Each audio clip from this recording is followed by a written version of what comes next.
¿Cuántos dicen amén? Gloria a Dios. Vamos a la palabra del Señor. Hemos estado trabajando en la iglesia una carta muy apostólica, segunda de Pedro capítulo 1 versículo 16. El apóstol Pedro está hablando verdades para traer seguridad de salvación a los lectores, a los oyentes. Y en medio de ese proceso que él está trabajando por el Espíritu Santo, trayendo esta palabra, él dice lo siguiente, que es el enfoque que vamos a tener en esta noche: porque no os hemos dado a conocer. Aquí dice él, hablando del apóstol Pedro, dice: no les hemos dado a conocer, a revelar, subraya esta frase, el poder y la venida de nuestro Señor Jesucristo. Pedro toca ahora la doctrina de la venida del Señor.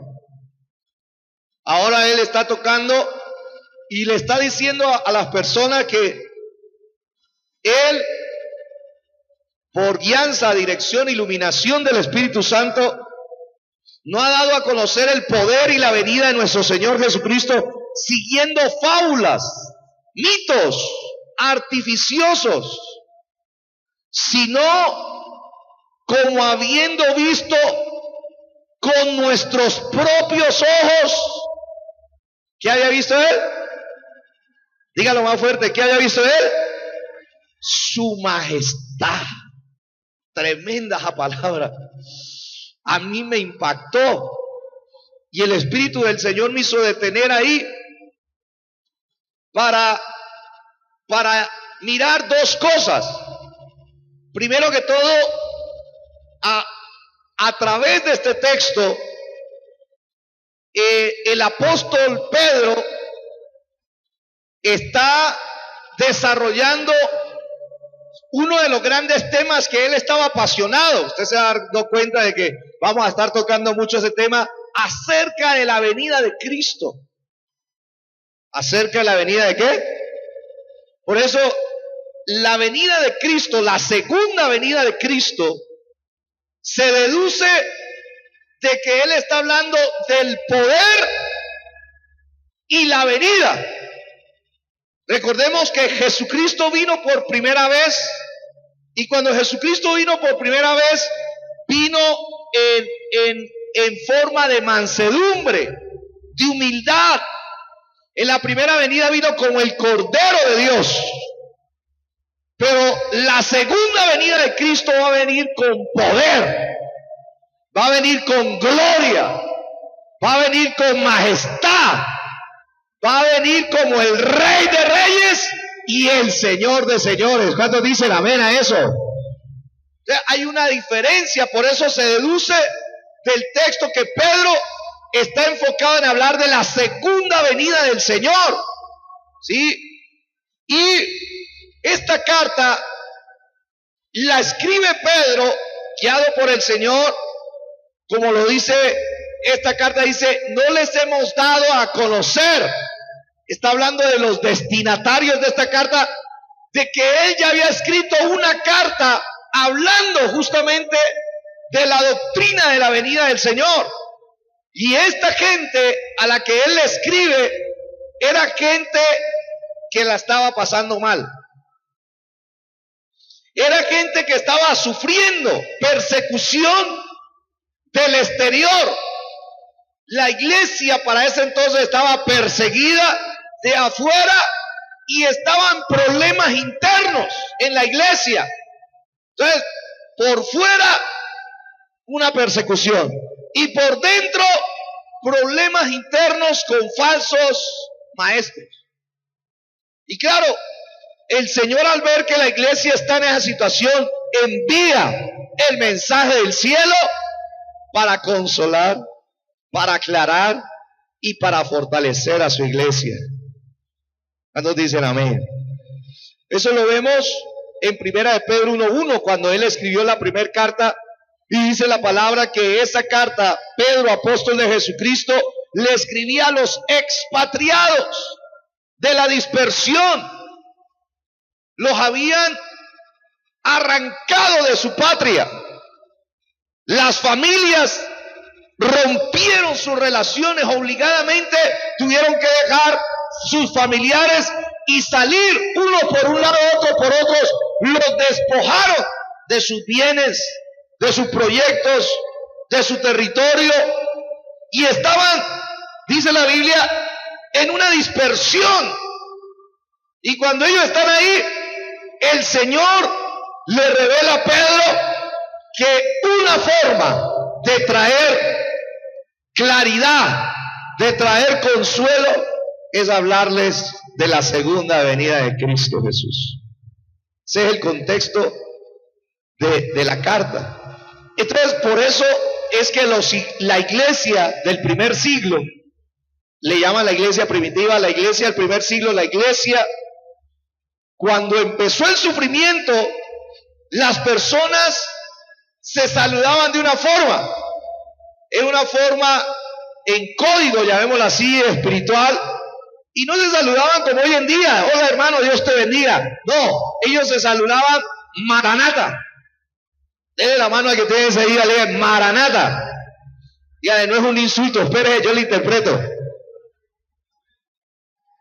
Maranata significa Cristo viene.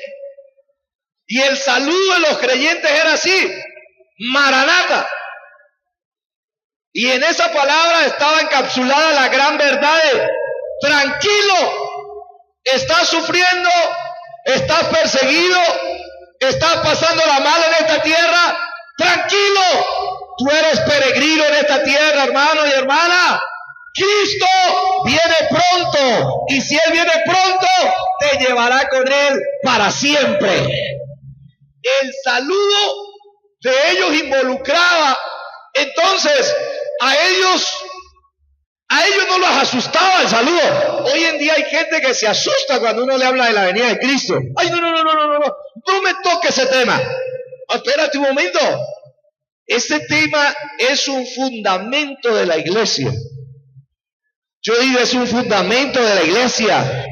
La doctrina de la venida de Cristo, la segunda venida, es una palabra, oído, que se ha hablado en todos los libros. Los estudiosos dicen que los 27 libros del Nuevo Testamento, en 25 se habla de la venida de Cristo. ¿Cómo le parece? Eso me da a indicar que al Espíritu Santo le da una gran importancia a la venida del Señor. Jesucristo va a regresar. Y si Jesucristo va a regresar, esa es la más grande promesa esperada por la iglesia. Mientras yo estaba haciendo este estudio, me acordé que para mí, cuando recién llegué al Señor, si hubo algo que me sostuvo y que me transformó y que influyó en mis decisiones, fue tener revelada la verdad de que Jesucristo regresa por segunda vez. Y al hablar de esta enseñanza, se le llama la esperanza bendita de la iglesia. La Biblia enseña que es el máximo anhelo de la creación entera que Jesucristo regrese. La tierra entera gime y está esperando que su creador vuelva a pisar esta tierra para que ella sea restaurada en su totalidad. Cuando dicen amén, tremendo. La palabra de Dios dice que el regreso de Jesucristo es el gran clímax de la historia salvadora de Dios. Es el punto cumbre. La venida de Cristo es un tiempo de redención para los creyentes y es un momento de juicio para los enemigos de Dios. Tremendo. Por la misericordia de Dios, usted y yo, en la venida de Cristo vamos a disfrutar de las mayores bendiciones. Y tengo compasión, no me alegro. Tengo compasión de aquellos que no creen en Dios, de que no creen en Cristo, Porque cuando venga Jesucristo, para ellos no será un tiempo de redención, sino que será un tiempo de juicio. También la venida de Cristo marca el inicio del reino terrenal de Cristo, durante el cual los santos reinarán con Él. ¿Cuántos quieren reinar con el Señor? Es una gran promesa. La venida de Cristo incluye todo eso. Dice que incluye aún la transformación de nuestro cuerpo. Cuando regrese Cristo, seremos transformados en un abrir y cerrar de ojos. Que alguien me diga amén a eso. Sigo esperando eso. Siempre me acuerdo de una anécdota de un anciano, ¿no? que nunca había venido a la ciudad. Él mantenía en el campo y el Señor un día lo trajeron del campo, se vino con su esposa anciana a hacer una vuelta y se metieron en un edificio y dejaron al ancianito ahí al lado de un ascensor. Lo dejaron ahí, el ancianito quedó mirando eso y no sabía. No, mientras la esposa iba y miraba unos zapatos, eso le pasa a nosotros los hombres, ¿no? Si no vaya, mire usted, porque uno le da una pena ajena, eso hacen bajar 200 cajas y luego le dicen, luego vengo. Y el ancianito ya de la olía dijo, no, Dios la bendiga, vaya y hágalo usted solita. Y mientras él se quedaba ahí, vio que una ancianita que estaba cojeando, que estaba con un bastoncito y ya desgastada por la edad, se metió en el ascensor y él se quedó mirando esa caja. Y de un momento a otro desapareció la señora. ¡Fu! Y luego cuando regresó el ascensor en los había, ¡pum! Se abrió la puerta y él se quedó mirando. Aparece una señorita. Y aparece una mujer joven, elegante, una mujer bien diseñada, bien hermosa, resplandorosa, como las que vienen a casa del rey. Es una cuña gratiniana. Y el anciano ve eso y dice, ¡wow! Sale corriendo y coge a la esposa. La esposa de él está ancianita, ¿no? La coge a ella, camine para acá. Y la esposa dice, ¿para qué me jala? Yo le necesito meterla ahí.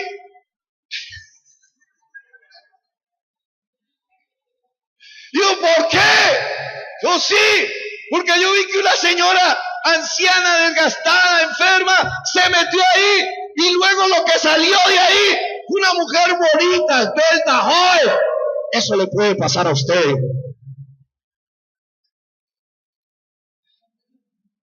¿No? Pero la Biblia, ¿sabe qué dice? Que así será el arrebatamiento.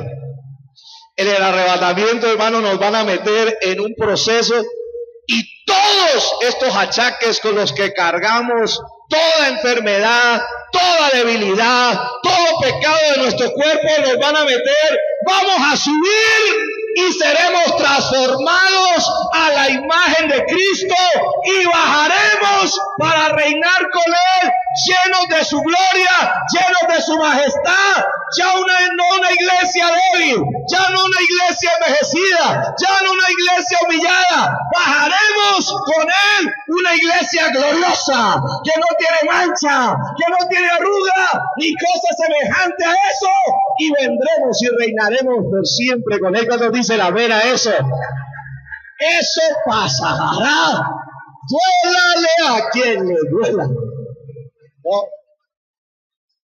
Pues está bueno eso del ascensor. Oído, cuando Pedro habla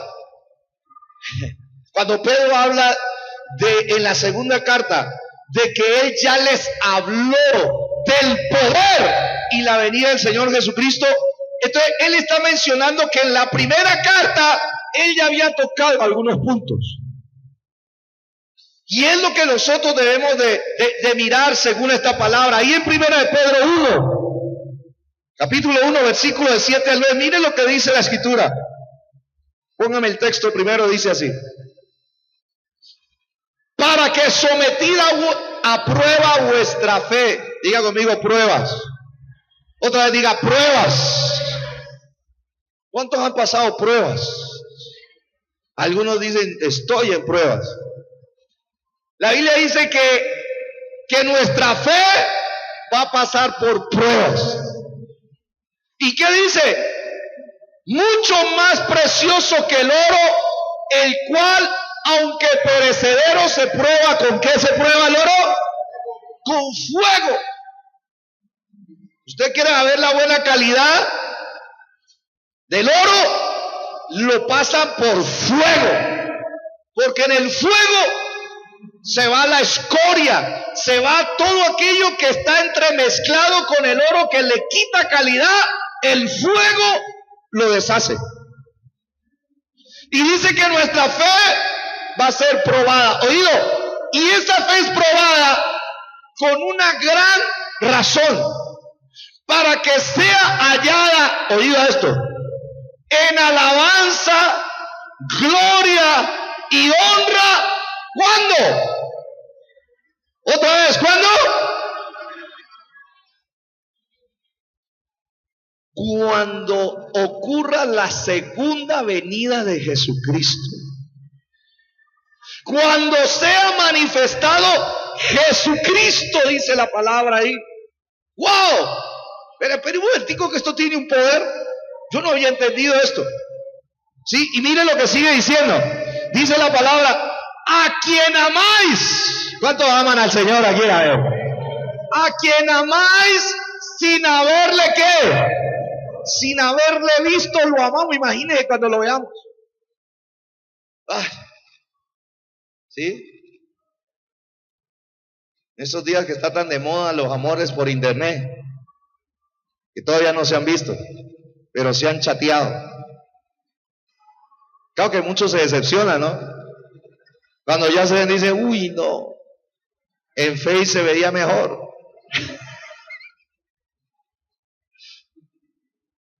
A quien amáis sin haberle visto, en quien creyendo, aunque ahora, oído esto, ahora no le vemos, por ahora. ¿Cuántos dicen amén? Dice: por ahora os alegráis con gozo inefable y glorioso. Versículo 9: obteniendo el fin de vuestra fe, que es la salvación. ¿La salvación de qué? Diga conmigo: la salvación de mi alma. Vamos a dar un aplauso al Señor por eso. Amén. Mire, en este primer, cuando la iglesia vive esperando el regreso prometido de Cristo, esta iglesia que espera el regreso prometido de Cristo es una iglesia fiel en medio de las pruebas. Por eso esta doctrina es un puntal en la iglesia. Una persona que se le ha revelado que Cristo viene, sabe que va a pasar pruebas, pero él también sabe de que vale la pena ser fiel en medio de las pruebas, porque la venida de Cristo está más cerca de lo que pensamos. ¿Cuántos lo creen de verdad? Ahora, aquí vemos que la verdadera fe, oído, estoy hablando de la verdadera fe, dice el apóstol, la fe genuina se prueba con fuego. Y dice aquí, la verdadera fe llega a través de todos los problemas y sufrimientos de la vida, pero escúcheme esto, obtiene honra eterna de parte de Dios.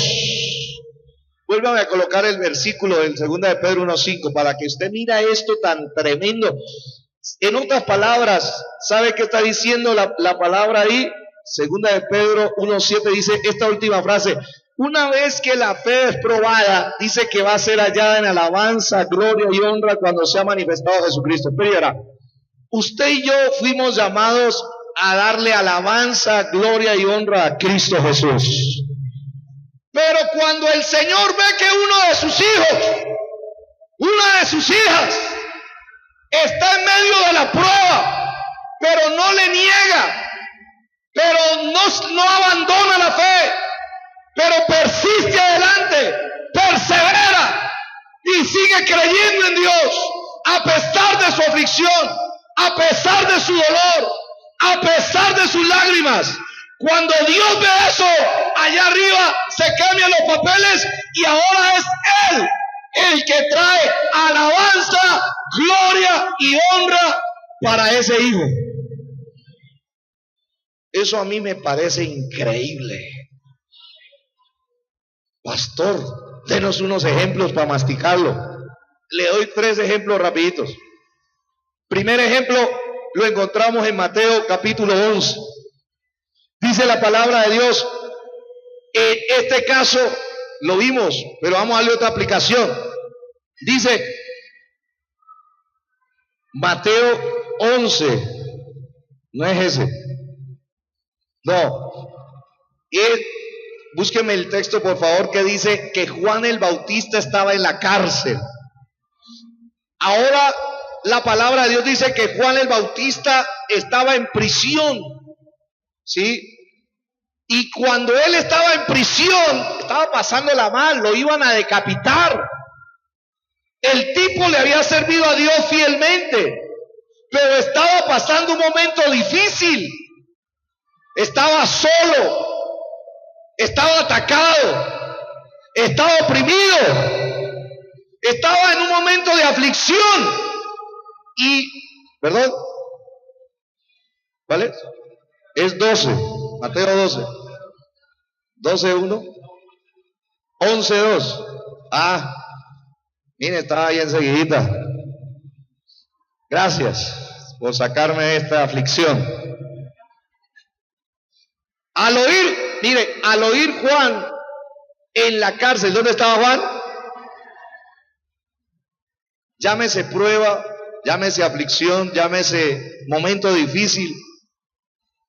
Dice la escritura, los hechos de Cristo le envió 2 de sus discípulos. Y vimos que cómo estaba tan atacado Juan, que mire lo que mandó a preguntar. Para preguntarle, ¿eres tú aquel que había de venir o esperaremos a otro? Le atacó la duda. Pero espere un momento, ¿pero quién era Juan? Juan fue el que vio a Cristo el día del bautismo y el hombre recibió una revelación sobrenatural y le dijo, mire, sobre el que usted vea una paloma bajar, ese es el Hijo de Dios. Ya lo había bautizado a Jesús. Voy a hacerlo así, ¿no? En nuestros tiempos. El domingo tuvimos bautizos. Es como la palabra profética es que estaba hablando el pastor Diego ese día, muy acertada, muy consoladora, lindas las palabras. Yo le dije a él que casi me bautizo ese día, que estaba fluyendo bonito. Y usted me dice, él viene o yo le doy una palabra profética a él que se bautizó. Yo la tengo montada al hombre, al policía, ¿no? Que lo he visto, es que claro, ¿cómo no lo voy a ver si viene uniformado? Y entonces imagínense que uno le dé una palabra profética, Dios le muestre sobrenaturalmente, diga, mire, usted es el instrumento de Dios para este tiempo, usted es el apóstol, usted es esto y todo lo demás. Y después, en medio de un problema del que hizo la profecía, dice, ¿sería que yo dije de parte de Dios eso? ¿Sería que si era una revelación de Dios eso? A Juan le estaba pasando y dice, o esperaremos a otro. Uno pensaría que Jesús, hermano, dice, no, Juan sí, no. Todo lo que Dios le permitió hacer conmigo, todo lo que me dijo, pura paja, entonces lo que me dijo. Porque Juan le había dicho a Jesús, no, si yo no soy digno de desatar ni siquiera un cordón de tu sandalia. Y eso que me dijo, ¿para dónde se fue? Y dice la palabra que el Señor comprensivo, dice, respondiendo Jesús le dijo, y haced saber a Juan las cosas que oís y veis. Juan está en problemas y el Señor le va a decir, hágame el favor y díganle qué estoy haciendo. ¿Qué está haciendo Jesús? Versículo 5 dice la palabra de Dios, los ciegos ven. ¿Cuándo creen en un Cristo que hace esto? Los cojos andan, los leprosos son limpiados, los sordos oyen, los muertos son resucitados y a los pobres es anunciado el evangelio. ¿Cuántos creen esto? Digo, mire, mientras él está en problemas, dígale que yo sigo sanando, sigo liberando, sigo resucitando y sigo dando buenas noticias. ¿Cuántos dicen amén a eso? Y luego dice él, comenzó a hablar de él. Bienaventurado es aquel que no haya tropiezo en mí. Y mire lo que dice la palabra de Dios. Mientras ellos se iban, los dos discípulos se fueron con esa razón al que estaba afligido. Fueron a visitarlo, al que estaba en la cárcel, que no había podido estar ahí. Fueron y le comunicaron. Mientras ellos se iban, Jesús comenzó a alabar a Juan. ¿Me están oyendo? Comenzó a honrarlo. Alabar significa hablar bien de alguien. Y comenzó a decir de Juan a la gente. Por eso es que le digo, cuando usted está en medio de aflicciones, de pruebas, pero usted se mantiene fiel al Señor, usted está desatando alabanza, gloria y honra del cielo para su propia vida. Y esto va a ser más considerado en la manifestación de Jesucristo. En la segunda venida, el Señor te va a mirar al rostro. Dice, yo sé por lo que pasaste por causa mía. Yo sé que estuviste próximo a estar derrumbado, derribado por la prueba. Yo sé que la gente murmuró de ti. Yo sé que te persiguieron por causa mía. Yo sé que recibiste aflicciones. Yo sé que a veces hasta te echaron del trabajo por mí. Yo sé lo que renunciaste por mí. Yo sé lo que hiciste por mí. Y por eso te doy alabanza, gloria y honra conmigo por toda la eternidad. Eso va a ser una cosa, hermano. ¿Y sabe qué empezó a hablar? Mire lo que empezó a hablar Jesús. ¿Qué saliste a ver al desierto? ¿Una caña sacudida por el viento? Luego dice la palabra de Dios. ¿O qué saliste a ver? ¿A un hombre cubierto de vestiduras delicadas? He aquí los que llevan vestiduras delicadas en las casas de los reyes están. No, pero ¿qué saliste a ver? ¿A un profeta? Dice, sí, os digo, Juan el Bautista, aunque la está pasando mal, aunque está en aflicción, aunque está en pruebas, aunque está atacado por las dudas, yo vengo a hablar bien de él, dijo Jesús. Salieron a ver un profeta, pues les digo, más que un profeta es Juan. Tremendo esa palabra. ¿Y sabe qué le dice? Dice la Escritura, porque este es de quien está escrito. He aquí, yo envío mi mensajero delante de tu faz, el cual preparará tu camino delante de ti. Juan el Bautista preparó el camino de la primera venida de Cristo. Y él dice, él fue el que me preparó el camino. Él fue el que rompió. Él fue el que abrió la senda. Y no me puedo olvidar de él. Lo lindo del Señor es que Él, por un momento de duda, por un momento donde nos quebramos en fe, el Señor no nos desecha, más bien Él saca el recuento de todo lo bueno que nosotros hemos hecho para Él. Que alguien diga amén a eso. Él no se olvida de que Juan fue el que preparó el camino. ¿Y sabe qué dice? Tremendo este texto. De cierto os digo, oído, entre los que nacen de mujer no se ha levantado otro mayor que Juan el Bautista. ¿Sabe qué está diciendo? Lo que hizo Juan el Bautista, el privilegio que él tuvo de prepararme el camino, no lo tuvo otro que haya nacido en este planeta Tierra. Nacido de mujer, otro mayor que Juan. Pero mire la honra que Dios nos dejó.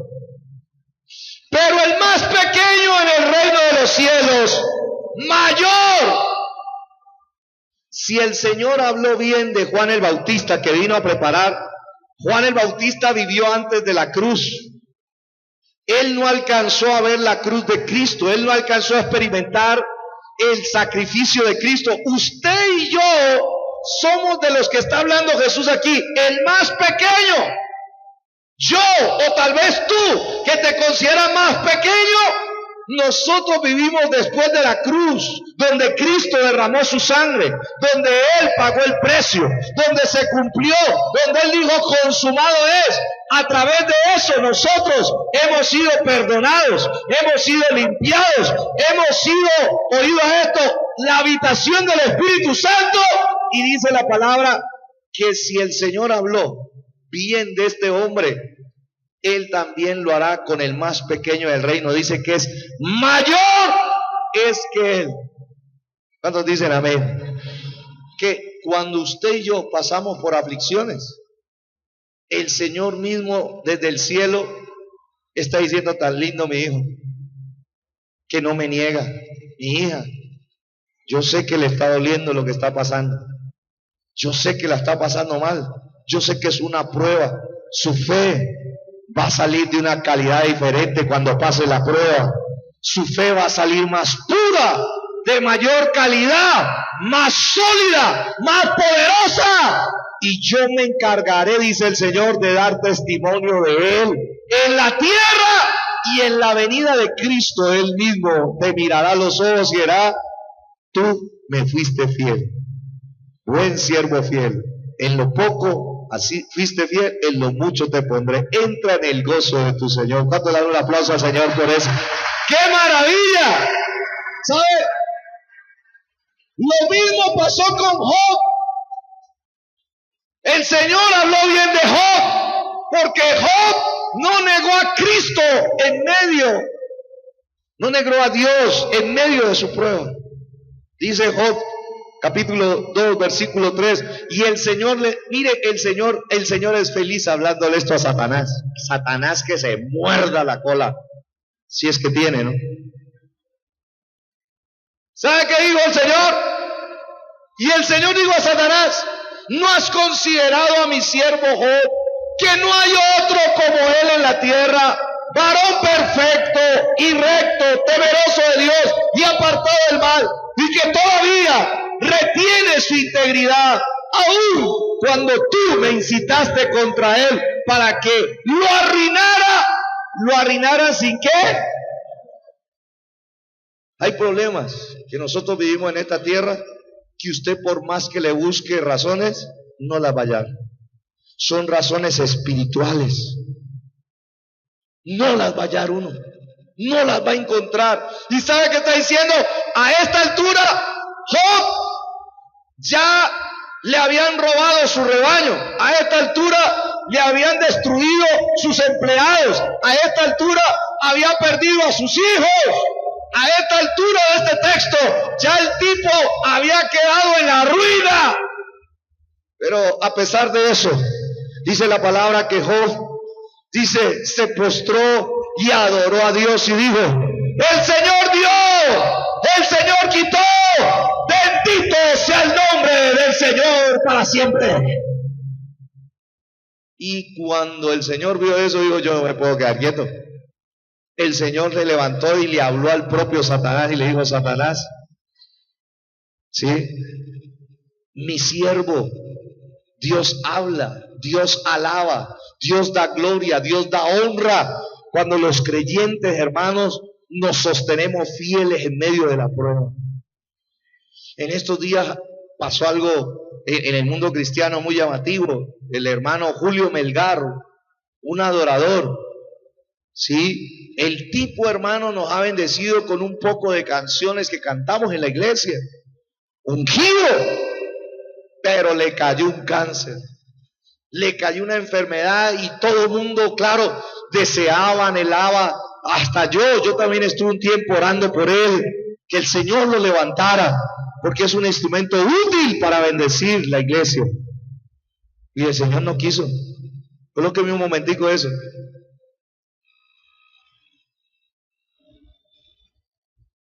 Este es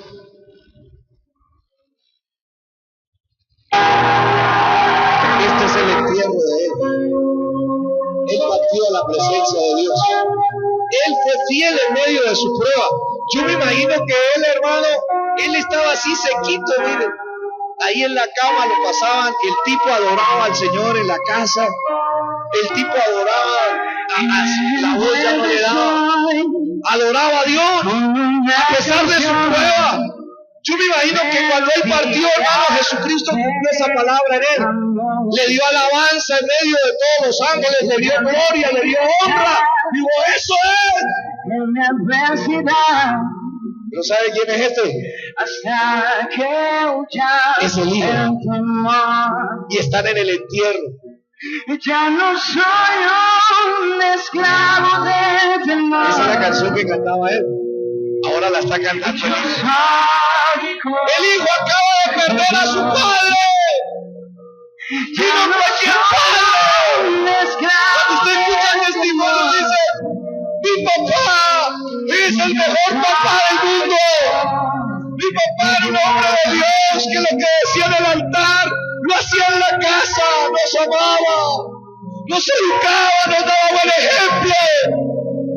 Y los hijos dicen: nosotros nos levantamos y parece que fuera una pesadilla. Pero en medio de la prueba, en medio del dolor, en medio del corazón vacío, decidí adorar al Señor. Su sangre usted se siente con Dios en medio de la prueba. Ya no soy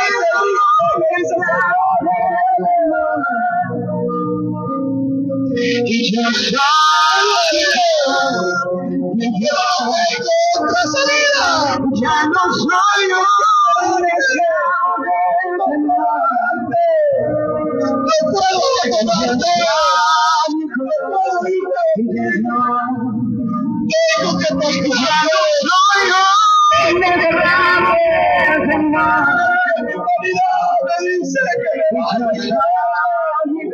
No prefiero mirar. Y adelante no soy un esclavo del temor. Y yo soy hijo de Dios.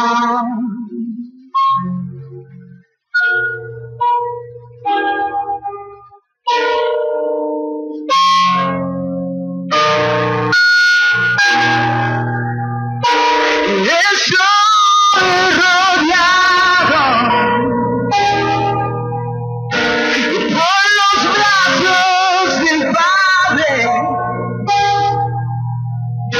y estoy rodeado por canciones de libertad, y fuimos liberados. Y me aseguran, somos los hijos e hijas, y cantaremos libres,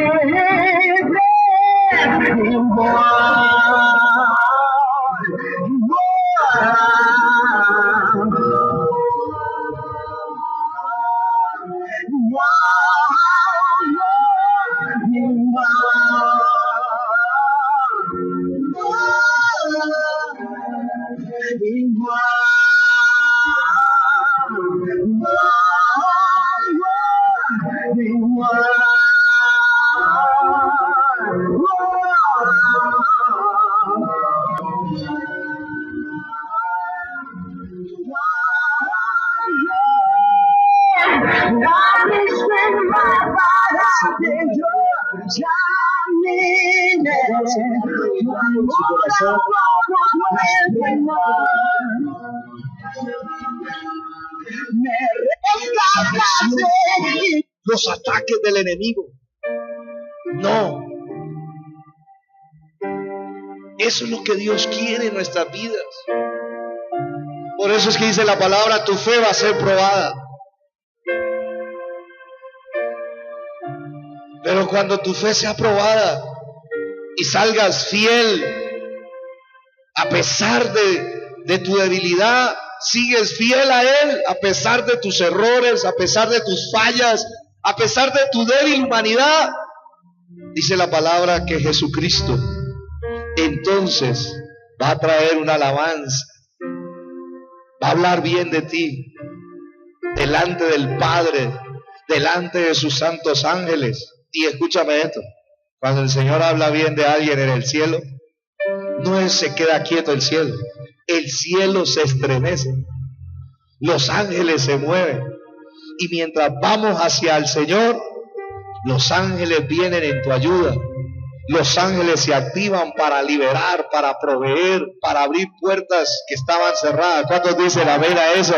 ¿Cuántos alaban a Dios por su misericordia? Amén.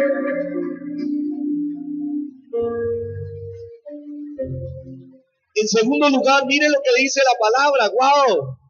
Hasta aquí ya, ¿cuántos fueron bendecidos? Hasta aquí ya fui bendecido yo también. Primera de Pedro, capítulo 1, versículo ahora del 13 al 16. Mire lo que dice esta palabra. En la segunda venida, por eso Pedro le llamamos que es un escatólogo también. O sea, la escatología tiene que ver con la segunda venida del Señor. Y a Pedro le gustaba hablar de la segunda por inspiración divina. Mire lo que dice. Por tanto, ceñid los lomos de vuestro entendimiento. Eso significa prepárense. ¿Qué significa eso? Prepárense, estén listos. Dice, sed sobrios y esperad por completo en la gracia que se os traerá. Espérate un momento. La gracia que se os traerá cuando Jesucristo sea manifestado, cuando Jesucristo regrese por segunda vez. Fíjense, ¿cuántos ya han recibido gracia? Otra vez, ¿cuántos han recibido gracia ya de Dios? La Biblia dice que Dios va a traer otra gracia. Todo lo que usted y yo recibimos, lo hemos recibido por gracia. No lo merecemos.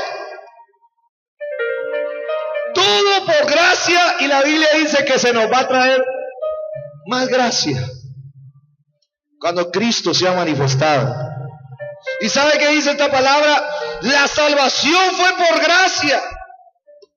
La glorificación de nuestros cuerpos, la vida eterna que disfrutaremos del cielo, también va a ser por gracia. No merecimos la redención. No merecimos ser la morada del Espíritu Santo. Tampoco merecemos ser transformados. No merecimos la redención de nuestros cuerpos. No merecimos el perdón de nuestros pecados. No merecemos el disfrute de un eterno peso de gloria. No merecemos ni los privilegios de la perfección eterna, la felicidad celestial, y mucho menos merecemos estar con el Señor para siempre con Él. Pero todo eso lo hemos recibido por su bendita gracia. La gracia es el poder que Dios le concede a alguien que Él elige por pura voluntad propia, por puro amor, no porque haya mérito en Él, no porque haya mérito en ella. La gente, nosotros tenemos que bajarnos de una nube. Todos los que estamos en la iglesia somos los más débiles y con tendencias de debilidad, tal vez que muchos de los que están allá afuera. Y por eso Dios te eligió a ti y me eligió a mí, por gracia, para que nosotros, sin merecernos todo eso que le nombré, Él nos lo regala gratuitamente, sin merecerlo. Pero dice la palabra que cuando Jesucristo se ha manifestado, Él va a traer una gracia, y el término que utiliza aquí el apóstol Pedro es que esa gracia que se va a traer es una absoluta seguridad de un acontecimiento futuro, como si ya hubiera ocurrido. Oiga esto, nosotros vivimos en la línea del tiempo, pero cuando Dios va a llegar a hacer algo y Él no está sujeto al tiempo, todo lo que Él promete es como si ya hubiera ocurrido. Bendito sea el nombre del Señor. Pero ¿para qué nos da esa gracia? Miren lo que dice. ¿Qué nos inspira? Como hijos obedientes. ¿Hijos qué? Obedientes. No os conforméis a los deseos que antes tenías estando en vuestra ignorancia. La venida del Señor Jesucristo inspira a que seamos una iglesia obediente, a que no nos dejemos formar con los deseos malignos de este mundo cuando estábamos en ignorancia. Y mire lo que dice la palabra, dice la escritura: sino como aquel que os llamó es santo, sed también vosotros santos en toda vuestra manera de vivir, porque escrito está de parte del Señor es esta palabra: sed santos, porque yo, dice el Señor, soy santo. Wow. Cuando se revela la segunda venida de Cristo, eso nos inspira justamente a vivir en pureza, a vivir en santidad. Eso es lo que está diciendo Pedro. Pedro en este texto está diciendo: mire, los que les fue revelado la segunda venida, esto tiene que motivarlos a que con ayuda de Dios vayan viendo cambios. La verdadera esperanza de la venida de Cristo da como resultado pureza. Eso significa una batalla a muerte con el pecado. Una batalla a muerte con el pecado. Ahora, tenemos que saber algo, y es que la palabra de Dios dice que nosotros seamos santos como Dios es santo. No significa que aquí en la tierra no vamos a tener errores. Vamos a tener pecados. Yo cometo pecados. Yo pienso cosas que no debo pensar. En mi humanidad hay unas tendencias que no me agradan, que no me gustan, que me hacen levantar a orar por la mañana, por la madrugada, hay veces, a vencerlas.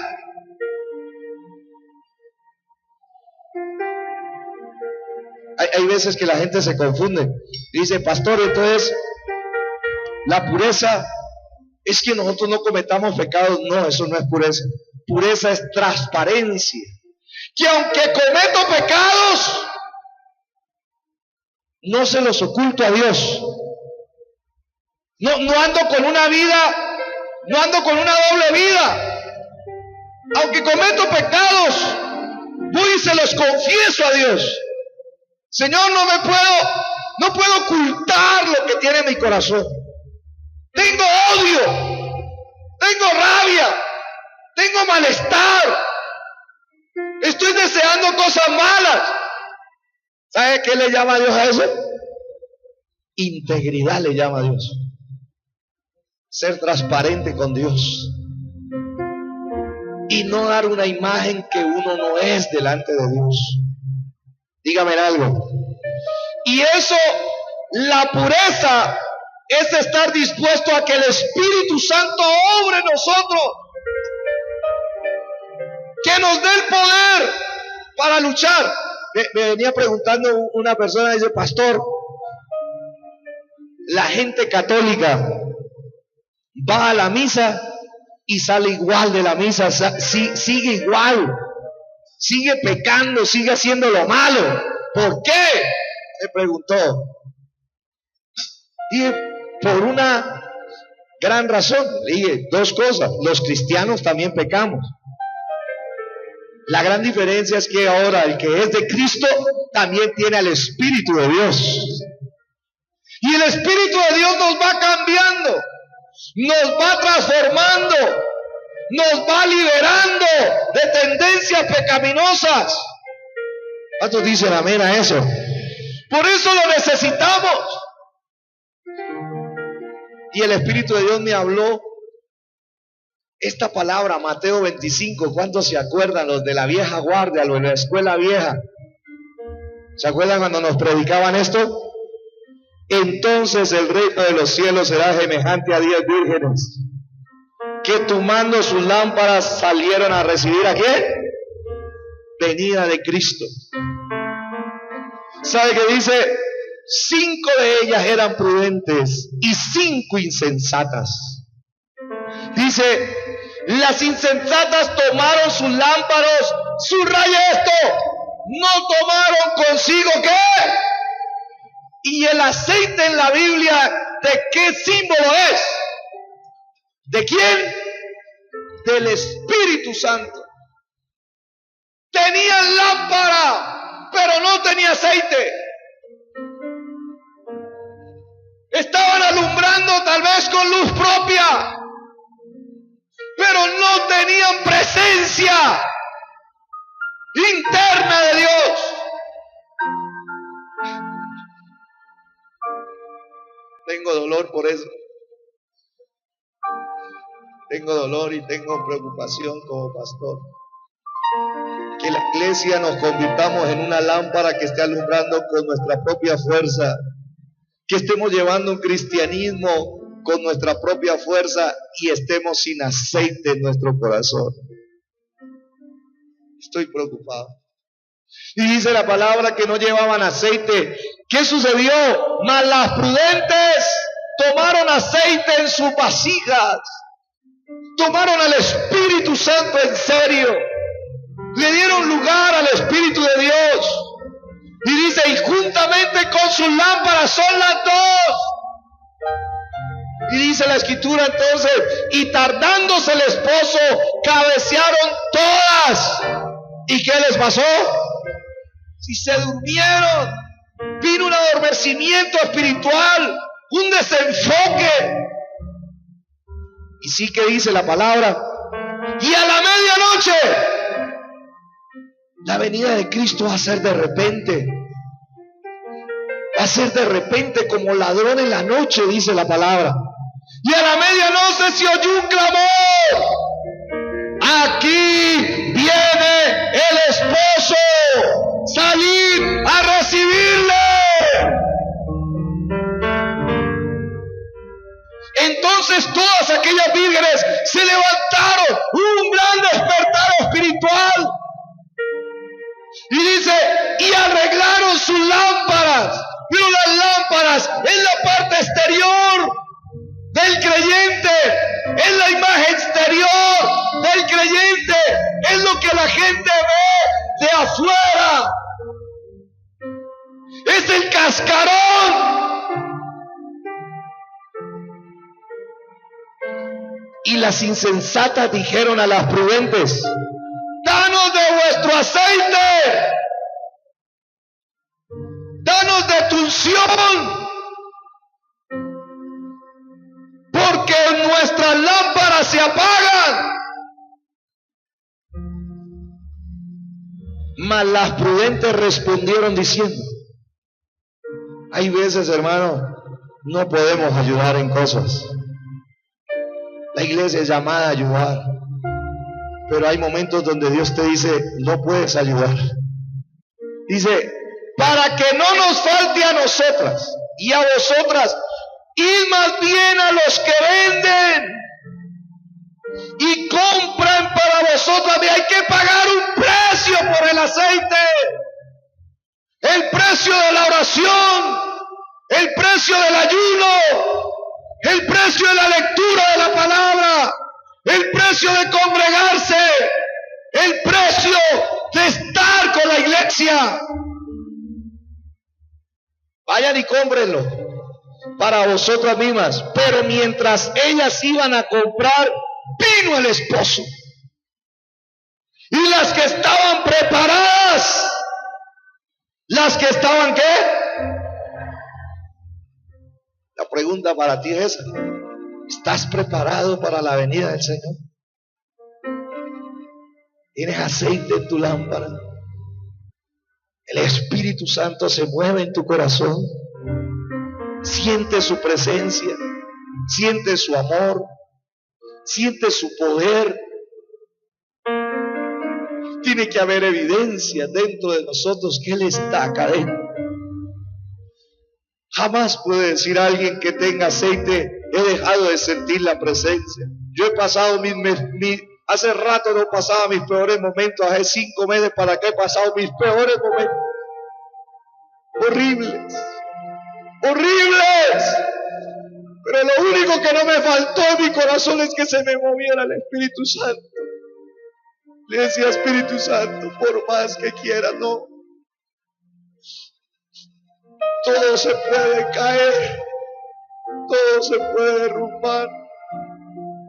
Pero ten misericordia, muévete en mi corazón, porque si te mueve, tendré esperanza de que puedo volver a levantarme. Y dice la Escritura, y las que estaban preparadas entraron con él a las bodas. ¿Y se cerró qué? ¿Y se cerró qué? Se cerró la puerta. La Biblia me habla del 50% no está preparado para la venida del Señor. 5 de 10 es el 50% no tiene aceite en su lámpara. Y dice la Escritura, después vinieron también las otras vírgenes diciendo, Señor, Señor, ábrenos.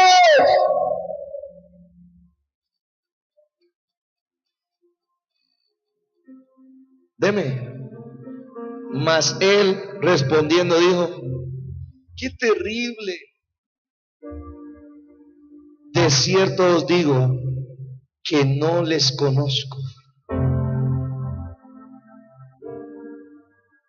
Que no les conozco.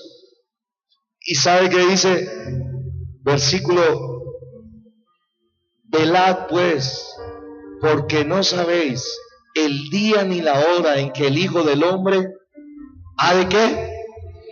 Ha de venir. Hoy la cena del Señor tiene ese objetivo. Por un lado, animarte en medio de tus pruebas.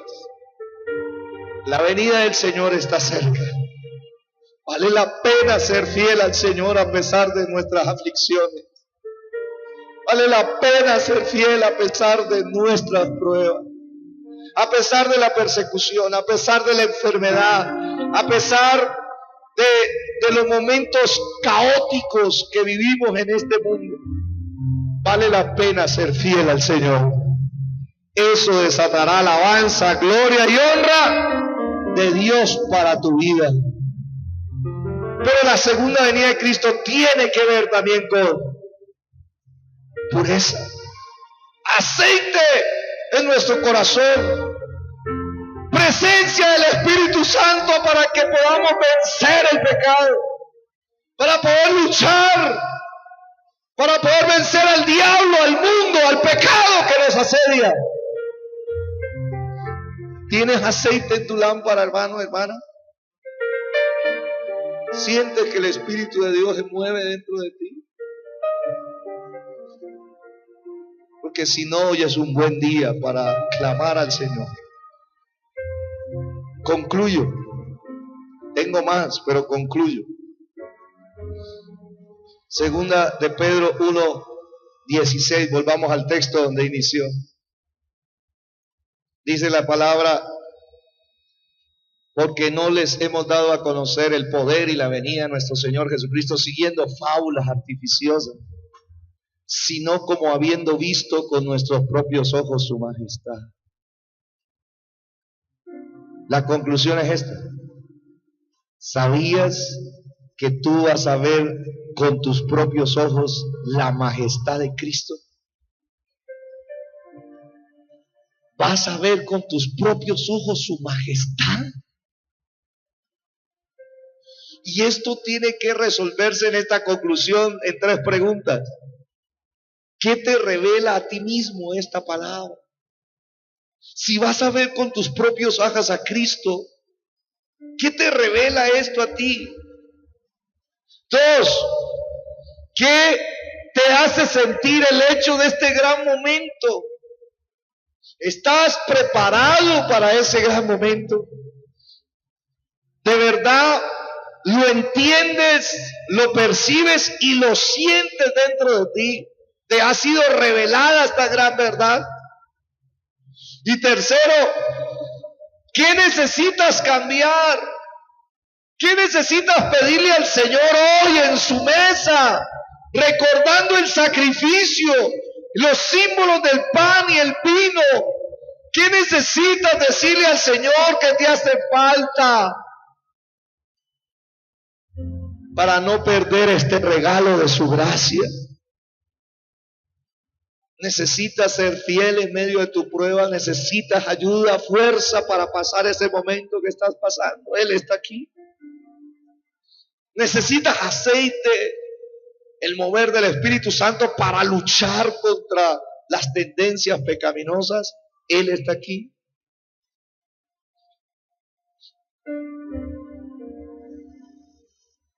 Señor, te damos gracias por tu palabra.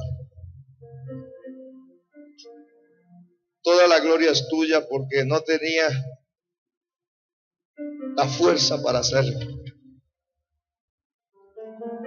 No tenía siquiera claro el mensaje, pero tú todo lo haces bien. Te doy la gloria a ti, Señor, como predicador, como pastor. Y te doy gracias por anunciarnos una vez más esta bendita enseñanza, esta bendita doctrina, que nos ayude a ahondar en nuestro interior, que nos ayude a pensar en tu majestad. Como dijo Pedro, no les hemos dado a conocer el poder y la venida de Cristo, siguiendo mitos, inventos de hombres, sino más bien nuestros ojos han visto su majestad. ¿Qué ocurrirá ese día? Donde ya dejaremos de amarte a quien no hemos visto y empecemos a amar al que se ha manifestado. ¿Qué pasará ese día de la majestad de Dios?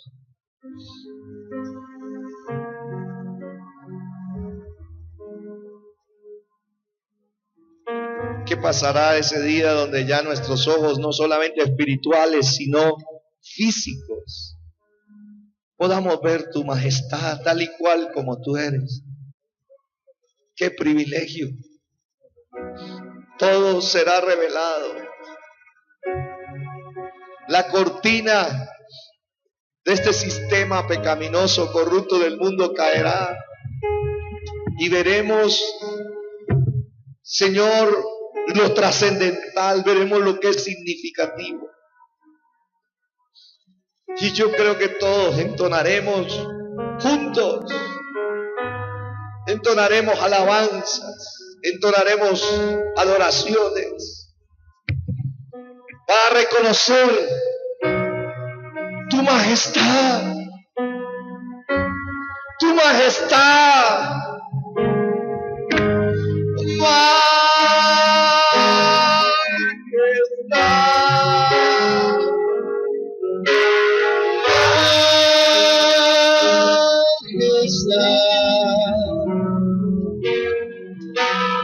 Gracia me encontró tal cual soy.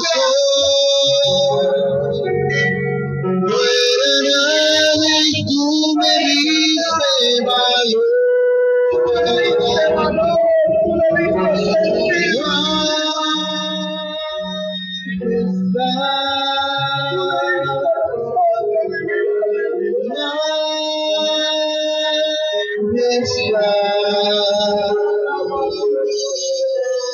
Gracia me encontró tal cual soy. No era nadie y tú me diste valor.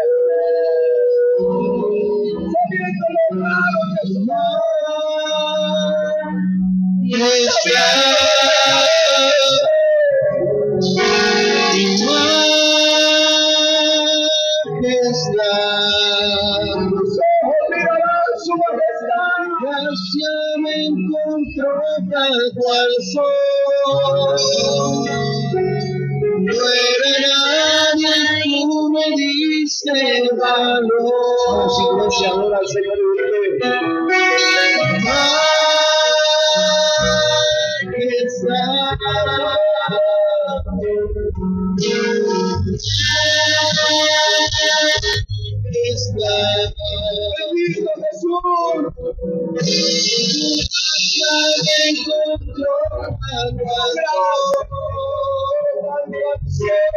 y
Yo percibo un llamado de Dios a tu vida. Yo percibo un toque de Dios a tu vida. Pero también percibo un llamado de atención a la iglesia. Hay aceite en tu lámpara. Hay presencia del Espíritu Santo en tu corazón. No te has estado secando en tantos quehaceres, en tantas ocupaciones, que has estado aprendiendo a vivir alumbrando con tu luz propia. Solamente tienes la lámpara, tienes la estructura, pero no tienes la esencia dentro de ti. No tienes la sustancia, la presencia del aceite divino. Paga el precio. Te dice el Señor, estás a tiempo. Paga el precio en la oración, en el ayuno. No hay nada más importante que la presencia del Espíritu Santo, vigente, activo, avivado en nuestros corazones. Todo lo que se envíe. Voy a pedirle a las parejas que nos van a ayudar a servir la cena, por favor, todo lo que es en el lugar.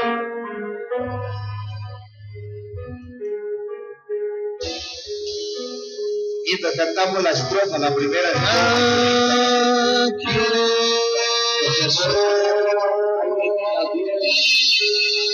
unido por tu majestad,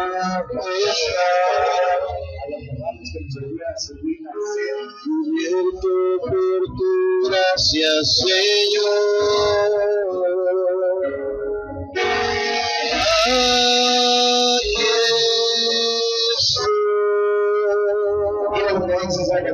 Sabiendo que soy un pecador, cubierto por tu sangre, Señor.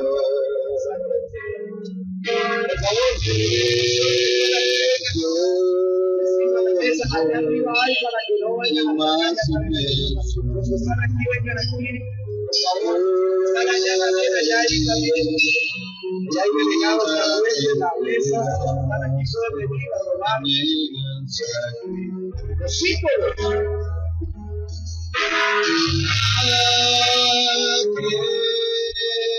Por tu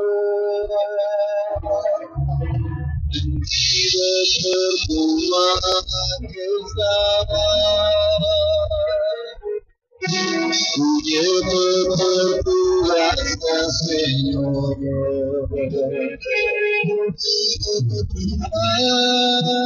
Aquí estoy, sabiendo que soy un pecador. Por tu sangre, Señor.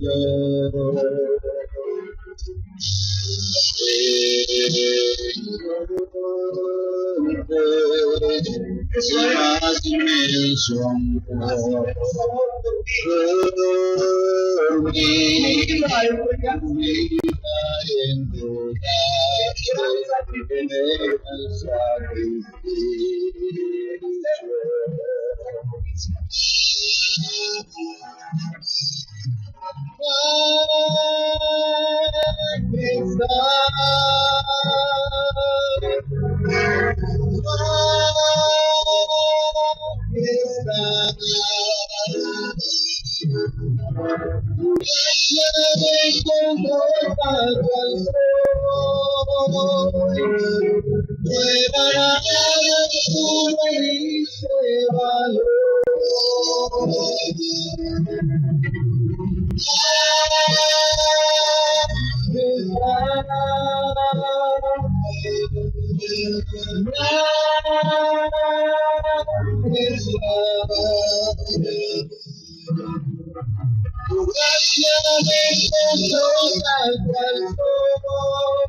Padre, te damos gracias por el pan que representa el cuerpo partido y molido por nuestro Señor Jesucristo, por amor a nosotros. ¡Qué amor!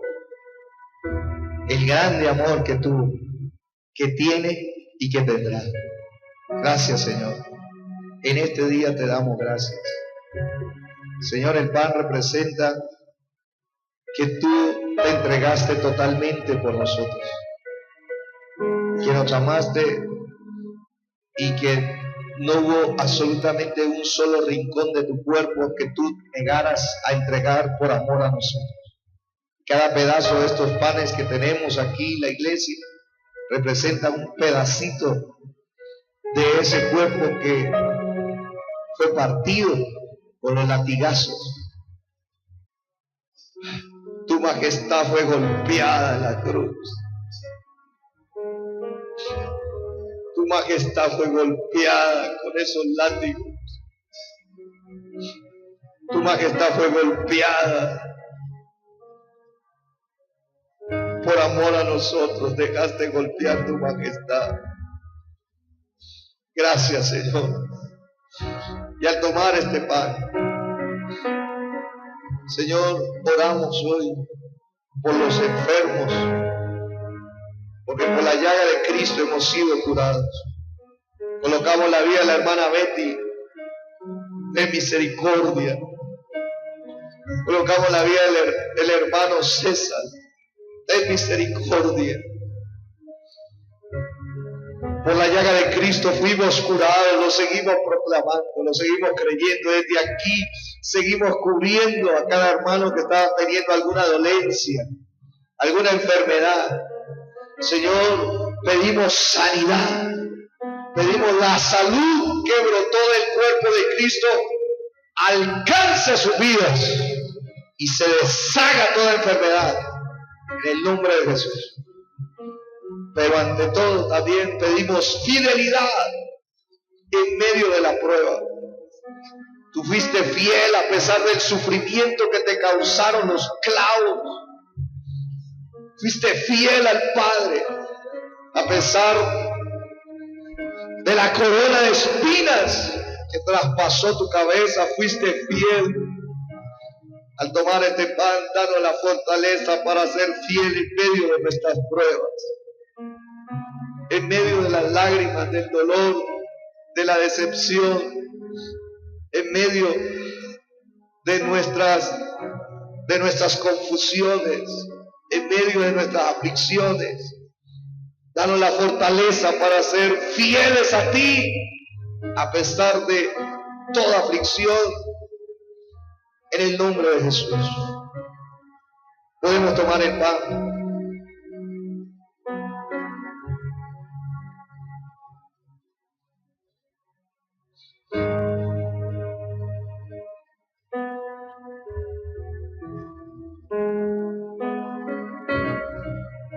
Levantamos la copa de la victoria. Esta copa representa tu sangre en el nuevo pacto, Señor. Señor, y al tomarla pedimos tu misericordia sobre nosotros. Al tomarla pedimos que la sangre de Cristo derramada en la cruz, Señor, limpie nuestras vidas de todo pecado. Limpie nuestras vidas de todo cristianismo aparente. Limpie nuestras vidas de todo cristianismo religioso. Limpie nuestras vidas de estar alumbrando con nuestra luz propia. Que la sangre de Jesucristo limpie nuestras vidas de vivir de apariencias. Señor, y que tu sangre nos permita ser transparentes delante de ti. Y al tomar esta copa, Padre, te pedimos que el poder de tu sangre, el poder de tu espíritu, nos dé la capacidad de pagar el precio en la oración, en el ayuno, en la lectura de la palabra, para tener aceite en nuestra lámpara. Ten misericordia. Por favor, no permitas que seamos de las 5 insensatas. Ten misericordia, Señor. Ayúdanos a ser de las 5 prudentes. Ayúdanos. Ayúdanos, porque por nosotros mismos no podemos. Pero te lo rogamos a ti, por el sacrificio que hiciste, por la sangre que derramaste. Permite que tu Espíritu Santo comience a moverse, a impulsar a cada uno de tus hijos, de tus hijas que están aquí y que han de escuchar este mensaje. Muévete, Espíritu Santo. Vamos, tomemos la copa del Señor.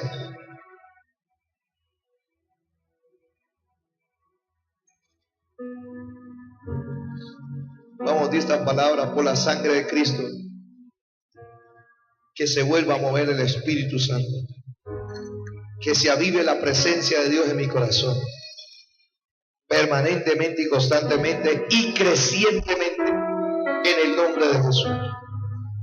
Señor, te damos gracias, porque tú nos escuchas, nos respondes, y la gloria y la honra es para ti. Por ahora, nosotros te damos a ti la alabanza, la gloria y la honra, esperando la segunda venida de Cristo. Ayúdanos a mantenernos fieles hasta tu regreso.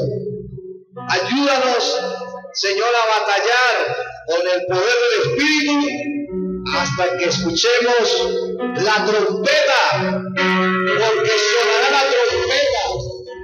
Porque el mismo Señor, con voz de arcángel, con trompeta de Dios, descenderá del cielo, y los muertos en Cristo resucitarán primero, y nosotros los que vivimos seremos arrebatados juntamente con ellos, y seremos transformados, y seremos levantados, y recibiremos